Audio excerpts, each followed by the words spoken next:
When you compare the first Call of Duty game to the first Modern Warfare title, you would hardly believe they're from the same series, which I guess was kind of the point. At a time when most shooting games were set during World War II, Infinity Ward tried something a little bit different with Modern Warfare, and brought the game to a more contemporary premise.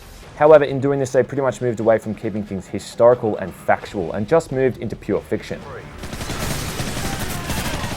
What we ended up with is what many consider to be the first in a long line of modern shooters that slowly killed off the FPS genre and trapped it into mediocrity.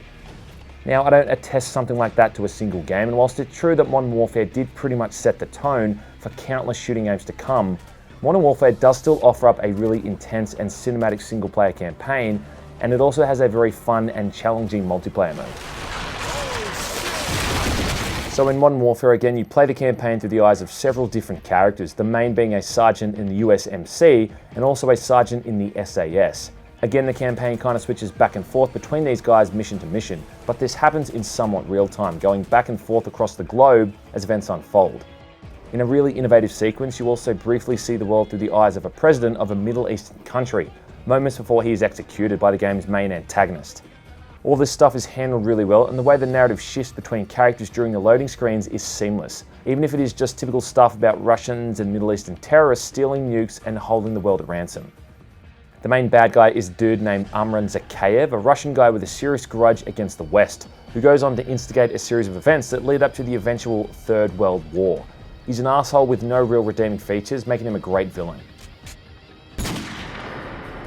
You globetrot from location to location, killing the same 2 or 3 looking enemy types over and over, then the level ends and you go to the next destination.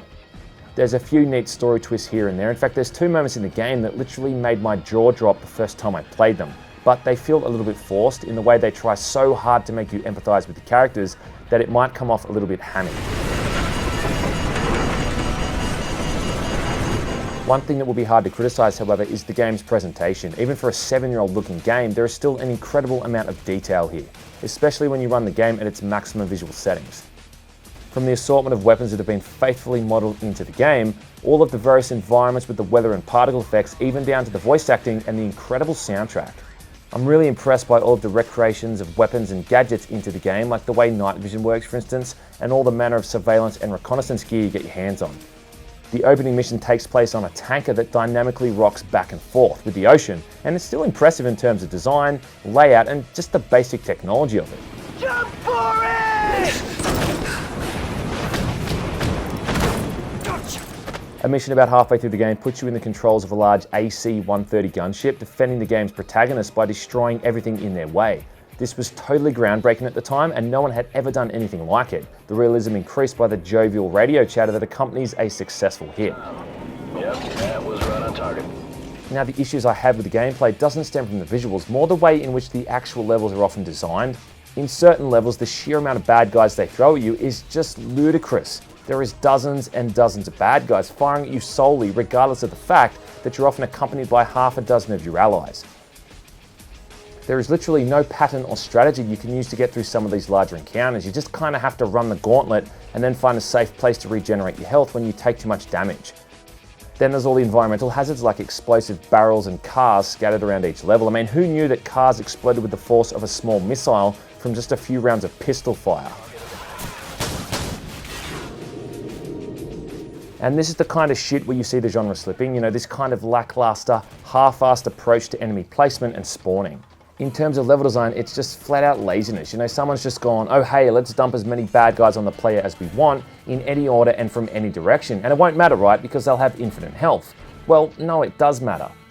Often you will just take shots from every single angle and find yourself totally bamboozled. You quite often have to let yourself take damage so the hit marker will give away the direction the enemy might be firing from.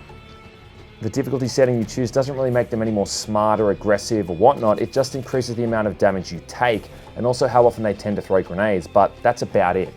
On that note, this is also really Modern Warfare's biggest fault, the fact that it's just so relentless. It literally never stops. From the moment a level starts up, you're pretty much under fire from the get-go. And until the level ends, you're just running around killing people over and over.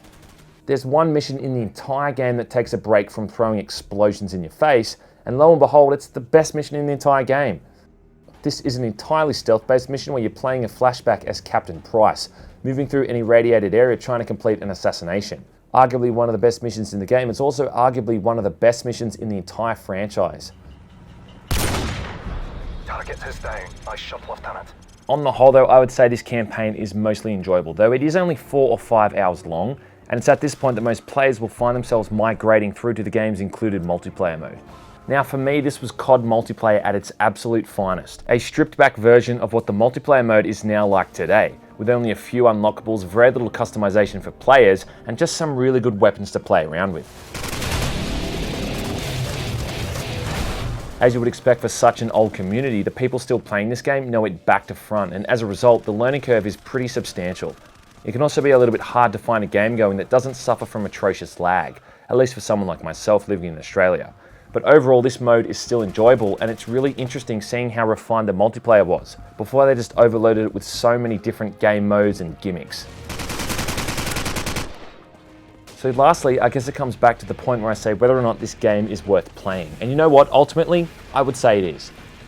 There's just so many little things in Modern Warfare that we now take for granted in FPS games, from the cinematic storytelling devices in the campaign, through to the way that multiplayer modes are now handled.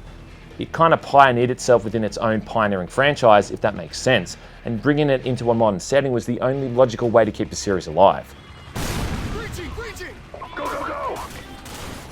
You know, there's that saying from The Dark Knight, you know the one, you either die a hero or live long enough to see yourself become the villain. Now you could apply that phrase to the COD series on the whole, but still I think Modern Warfare is a fantastic shooting game with an incredible campaign that should be experienced by anyone who's a fan of killing lots of bad guys and watching things explode.